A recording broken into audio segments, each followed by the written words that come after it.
এই মুসলমান, আপনি কি মারা যাবেন না এক সময়? যাবেন না?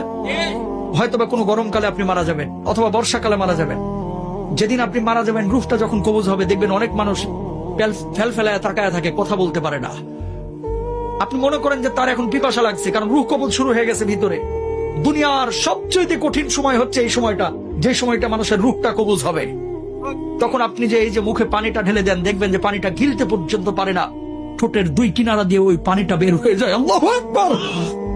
ঠিক ওই সময়টা আপনার স্ত্রী আপনার দিকে তাকিয়ে থাকে, আপনার ছেলে আপনার দিকে তাকিয়ে থাকে, আপনার মেয়ে আপনার দিকে তাকিয়ে থাকে, আপনিও কিন্তু তাদের দিকে তাকিয়ে থাকেন। অনেক কিছু বলতে চান কিন্তু বলতে পারেন না, কারণ আপনার ভিতরে যে জ্বালা তৈরি হয়েছে, এই জ্বালা আপনি ছাড়া আর কেউ বুঝতে পারে না, ঠিক কিনা? যখন মালাকুল মাউত রূহটা কবুল শুরু করে, মানুষজন যারা অপরাধী বারবার একটা কথা বলে, ও মালাকুল মাউত, এবারের মধ্যে আমাকে